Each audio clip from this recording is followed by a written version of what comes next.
The low-carb movement has expanded far beyond niche dieting communities and fitness forums. It now dominates mainstream grocery aisles with keto breads, low-net carb wraps, sugar-free chocolates, grain-free cereals, and drinks fortified with MCT oils. What began as a therapeutic diet for epilepsy and later a weight loss strategy has evolved into a full commercial ecosystem.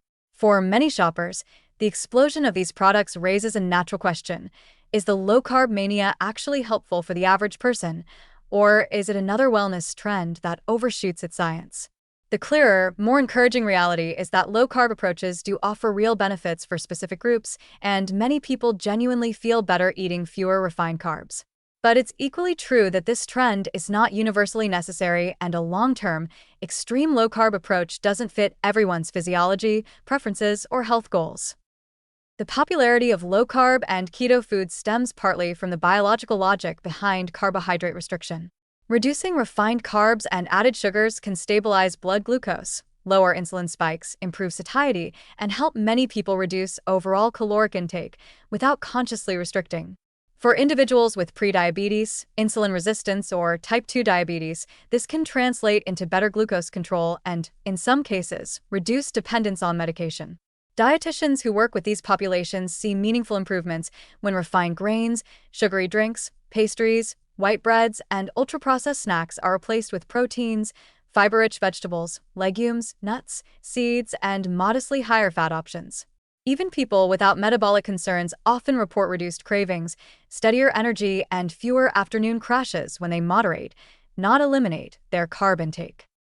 Where low-carb shines most is in the quality of foods it encourages. Many low-carb diets promote whole, minimally processed foods, vegetables, eggs, fish, lean meats, tofu, avocado, berries, and healthy oils. When people shift from a high-sugar, high-white flour pattern to one based on these foods, the benefits are real regardless of the specific carb number. Dietitians often highlight that the improvements usually come from replacing junk with nutrient-dense options, not from carbs being inherently bad. The positive psychological effect of feeling more satisfied at meals, thanks to protein, fiber, and healthy fats, also helps people maintain changes without feeling deprived. But the low-carb boom has also sparked confusion about who actually needs keto-level restriction. For the average healthy adult, especially those who are active, moderately high-carb foods like fruits, whole grains, and legumes are not only beneficial, but central to long-term cardiovascular and digestive health. People who exercise regularly, particularly those doing strength training or endurance sports, generally perform better with adequate carbohydrate intake because carbs are the body's most efficient fuel for high-intensity effort. Dietitians frequently see athletes struggle when they try to force keto on their training. Reduced power, slower recovery, and increased fatigue are common complaints.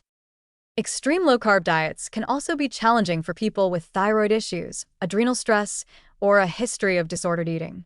Very restrictive carb intake may increase cortisol in some individuals or trigger obsessive food patterns. Women, in particular, can be more sensitive to chronic carb restriction, especially during periods of high stress or heavy training. And while keto can have beneficial effects on triglycerides and HDL cholesterol, some individuals experience increases in LDL cholesterol on very high-fat ketogenic diets. This doesn't happen to everyone, but it's one reason dietitians prefer a personalized approach rather than a one-size-fits-all carb number. Long-term metabolic effects of moderate carb reduction tend to be positive, not harmful. Cutting back on refined grains and sugars supports better insulin sensitivity, lower inflammation, and reduced risk of type 2 diabetes.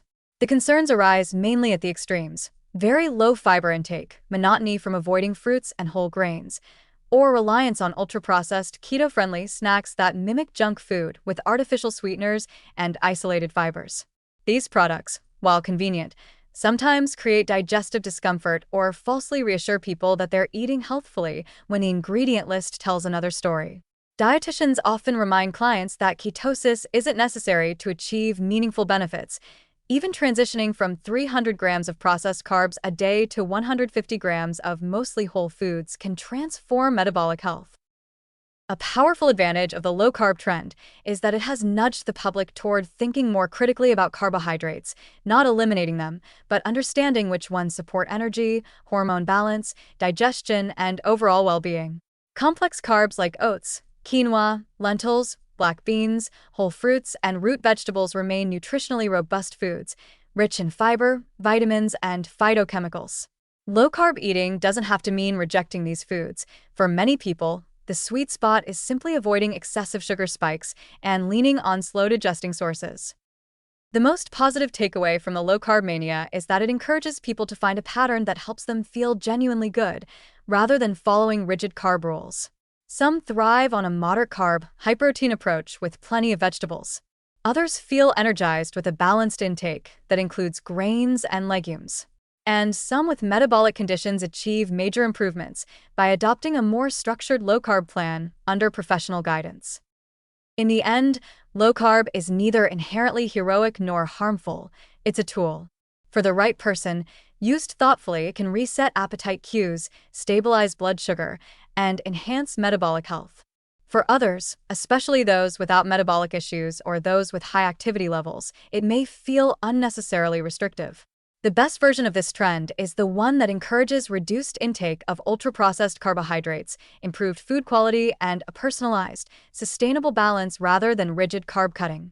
When applied with flexibility and awareness, low carb can be less of a fad and more of a useful framework for healthier, more mindful eating.